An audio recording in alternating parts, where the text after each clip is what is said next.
Bonjour. Aujourd'hui, nous allons aborder la deuxième session de notre formation en ligne qui va porter sur les généralités en santé de la reproduction, sur la planification familiale du postpartum, la santé maternelle, néonatale et infantile et la nutrition. Nous savons que c'est des concepts qui sont déjà connus. Et notre objectif, c'est de renforcer les connaissances des participants autour des différents concepts de santé de la reproduction. Plus spécifiquement, il s'agira de définir le concept santé de la reproduction, de définir également la planification familiale et la planification familiale du postpartum, définir les soins maternels et néonatales essentiels, aussi définir les soins obstétricaux néonatales d'urgence et enfin expliquer le concept de nutrition. Et pour atteindre ces objectifs, voici le plan de présentation que nous allons suivre. Qu'entendons-nous par santé de la reproduction? Selon la Conférence internationale pour la population et le développement, la CIPD, on entend par santé de la reproduction le bien-être tant physique, mental que social de la personne humaine pour tout ce qui concerne l'appareil génital, ses fonctions et son fonctionnement, et non pas seulement l'absence de maladie ou d'infirmité. En d'autres termes, c'est l'ensemble des mesures et actions visant à préserver et à améliorer la pérennisation de l'espèce humaine dans un état de complet bien-être physique et social et non pas seulement l'absence de maladie ou de perturbations dans l'accomplissement du processus de la reproduction. Pour ce qui est du concept planification familiale, selon l'OMS, c'est la possibilité pour les individus et les couples de choisir librement le nombre d'enfants désirés et également le moment de les avoir. Donc, c'est une manière de penser et de vivre que l'on adopte sur la base d'informations précises à travers le counseling, les causeries de groupe autour de ces différentes méthodes. Donc, aboutissant à un changement de comportement favorable à l'état de santé et au bien-être des personnes, du groupe familial et de la collectivité et au développement social d'un pays.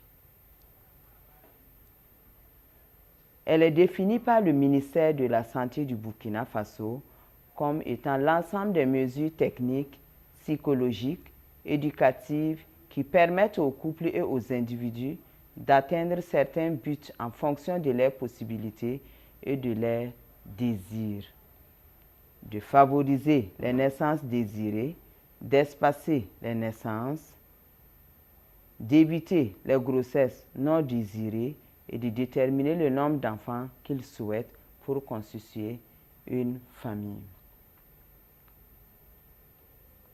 Toujours comme définition, selon l'OMS, la contraception du postpartum, c'est l'ensemble des méthodes contraceptives utilisées pour éviter la grossesse au cours des 12 premiers mois qui suivent l'accouchement.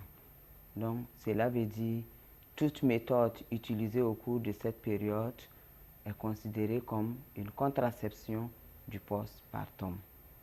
Et par extension à 24 mois, cette période s'est étendue sur 24 mois et cela sous recommandation de l'OMS.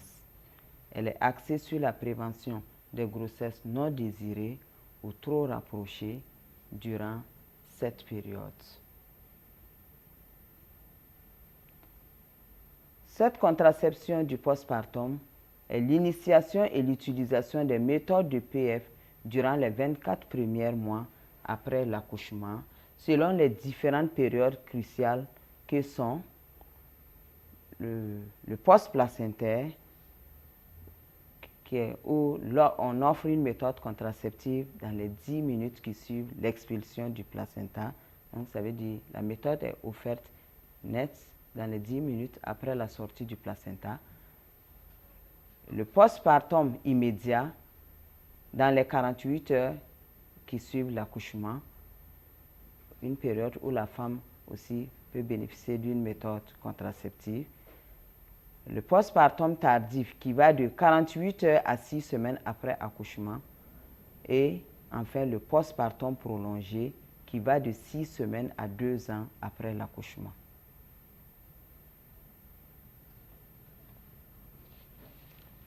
Comme justification des besoins non satisfaits de planification familiale dans le postpartum, donc il s'avère que les femmes qui se trouvent dans la période du postpartum comptent parmi celles qui ont le plus besoin des services de planification familiale. Or, bien souvent, elles ne bénéficient pas des prestations nécessaires pour prolonger l'intervalle entre les naissances ou pour éviter les grossesses non désirées et leurs conséquences. Selon les enquêtes démographiques de santé de 27 pays, il est ressorti que 95% des femmes ne veulent pas avoir un autre enfant dans les 2 ans qui suivent leur accouchement et 70% d'entre elles n'ont pas eu en tout cas recours à la contraception. Et cela a comme conséquence des grossesses très rapprochées, des grossesses très rapprochées dangereuses pour la mère et également pour l'enfant, car on a un risque accru d'accouchement prématuré, de faible poids de naissance pour ces enfants ou de petite taille par rapport à l'âge de la grossesse. Et cela a toujours comme conséquence, on a un risque élevé, maximal de décès de l'enfant si l'intervalle entre l'accouchement et la grossesse suivante est inférieur à 12 mois. Donc, pour dire que si la grossesse survient dans un intervalle inférieur à 12 mois, le risque de mortalité de l'enfant est plus élevé. Si l'intervalle entre 2 grossesses est supérieur ou égal à 24 mois, on a une réduction de la mortalité des enfants de moins de 5 ans et cela est à 13%. Donc, si 36 mois d'intervalle, donc on a une réduction de 25%.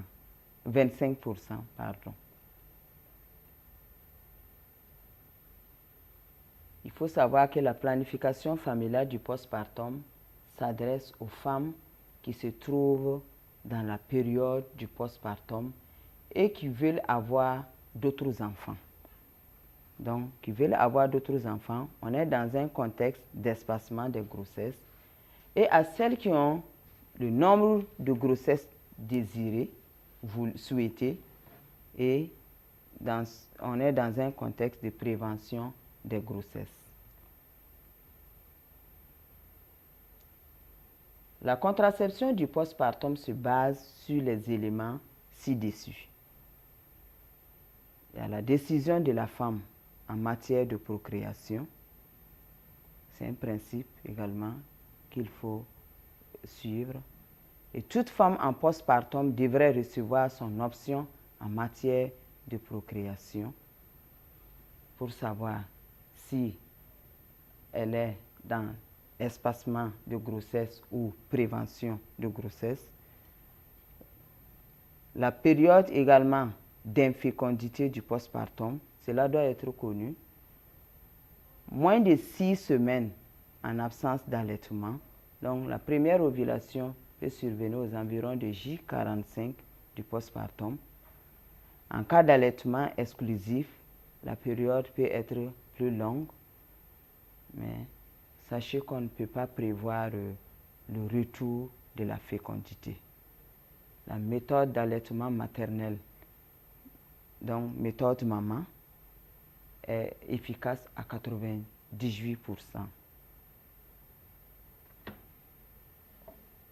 Pour ce qui est des soins maternels et néonatals essentiels, ce sont des soins que doivent recevoir toute femme enceinte et tout nouveau-né pour permettre de traverser sans danger la période de la grossesse, la période de l'accouchement, du postpartum, afin qu'elle mette au monde un bébé bien portant et continue à jouir d'une santé pour élever ce bébé dans la joie. Il s'agit des soins prénatals, du dépistage et prise en charge des grossesses pathologiques. Il s'agit aussi de la surveillance du travail et de l'accouchement. Aussi, la prise en charge des accouchements dystociques. Il s'agit aussi des accouchements assistés par un agent de santé qualifié et aussi de l'offre des soins immédiats au nouveau-né et à l'accouché, surtout la surveillance de l'accouché et aussi les différents conseils que nous allons prodiguer à cette mère et à son entourage. Parlant des soins obstétricaux et néonatals d'urgence, ce sont des soins offerts à toute femme et à son fœtus nouveau-né présentant des complications, soit au cours de la grossesse ou pendant l'accouchement ou dans la période du postpartum. Et cela permet d'éviter les décès maternels et néonatals.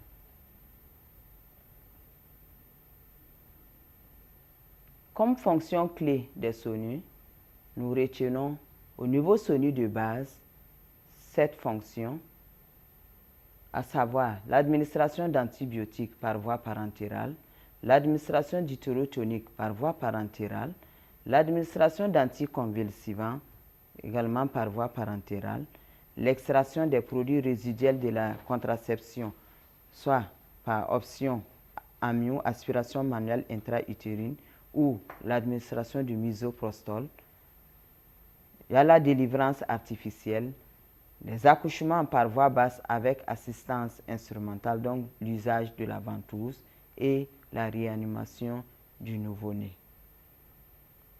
Et au niveau SONU complet, nous avons 9 fonctions clés donc, qui regroupent les 7 fonctions clés de SONU de base. Donc, en plus de ces 7 fonctions, nous avons les interventions chirurgicales qui s'ajoutent, à savoir la césarienne, la laparotomie pour grossesse extra-utérine, et pour rupture utérine, etc., ainsi que la transfusion sanguine. Un autre concept, à savoir la nutrition. Il faut savoir que la nutrition, c'est l'apport alimentaire répondant aux besoins de l'organisme. C'est l'ensemble des processus par lesquels un être vivant transforme les aliments pour assurer sa croissance, son fonctionnement et sa régénérescence. Et comme définition, au niveau de la malnutrition, c'est un état pathologique dû à une carence, à un excès ou un mauvais équilibre des apports alimentaires. Elle est l'une des causes majeures de la mortalité infanto-juvénile et constitue un des problèmes importants de santé publique dans nos pays en développement. Donc, elle contribue à plus de 50% de la mortalité infanto-juvénile. Et ces causes sont multifactorielles. On distingue les différentes causes, les pratiques d'allaitement et d'alimentation inadéquates. Donc, quand je parle de pratiques d'allaitement, je fais référence au cas où on va vous dire, par exemple, que le premier lait n'est pas à consommer, le colostrum qu'il va falloir jeter, ou bien les seins qui sont dans les vers qui sont dans le sein, où il faut taper, ou bien pour faire sortir ces vers. Quand je parle d'alimentation inadéquate également, je fais toujours référence aux interdits alimentaires que ce soit au niveau de la mère ou au niveau de l'enfant, où on dira peut-être à la mère de ne pas consommer certains aliments qui pourront avoir des répercussions sur le nouveau-né, sur l'alimentation, l'allaitement du nouveau-né. Également, je fais référence aussi aux pratiques néfastes comme les purges, le gavage de l'enfant. Voilà. Aussi, comme cause de la malnutrition, nous avons les maladies infectieuses et parasitaires, donc les maladies diarrhéiques qui font également partie. Aussi, l'insécurité alimentaire au sein des ménages, le faible niveau d'hygiène, d'assainissement du cadre de vie, le faible accès également des ménages aux structures sanitaires aussi, et le faible niveau de développement socio-économique, d'éducation, le statut de la femme et aussi l'aspect institutionnel. Et les conséquences d'une mauvaise nutrition chez le nourrisson, chez le fœtus donc, et l'enfant, on a un affaiblissement du développement fœtal, donc le faible poids de naissance et également le décès qui peut survenir. Cela aussi a comme conséquence une baisse au niveau du système immunitaire. Ça augmente le risque de contracter certaines infections. Aussi, entraîne aussi, augmente le risque de mortalité infantile. Gêne également le développement cognitif et mental, entraînant un retard mental, donc le crétinisme qui peut être là. Et aussi, cela réduit aussi la capacité d'apprentissage, entraînant un faible rendement scolaire. Comme conséquence chez la mère, lorsqu'une femme est malnutrie, la génération suivante peut également souffrir de malnutrition et avoir des problèmes de santé. Elles sont plus susceptibles de faire des accouchements prématurés, des faibles poids de naissance, donc des accouchements de faible poids de naissance, et toutes ces conséquences, en tout cas, nécessitent une mise en œuvre des actions permettant de briser ce cycle intergénérationnel de la malnutrition. Donc, des actions essentielles en nutrition permettent de briser ce cycle intergénérationnel de la malnutrition. Donc, comme action, il s'agit de promouvoir une bonne nutrition au sein des adolescentes, des femmes également pendant la grossesse et l'allaitement, donc leur donner les informations nécessaires sur leur alimentation et le nombre de repas consommés et également la composition de l'alimentation de la femme enceinte et la femme allaitante. Comme action, c'est de soutenir les pratiques en matière d'allaitement maternel, aussi de promouvoir et soutenir l'alimentation de compléments de l'enfant de 6 à 24 mois, aussi de conseiller la poursuite de l'allaitement jusqu'à 2 ans et aussi encourager l'administration de soins nutritionnels pour les enfants malades ou malnutrition et de contrôler les carences en vitamine A. Et les carences également, vitamine A, l'anémie et les troubles liés à la carence en iode. Nous sommes au terme de notre présentation. Nous restons disponibles pour d'éventuelles questions. Merci. Voilà, je pense que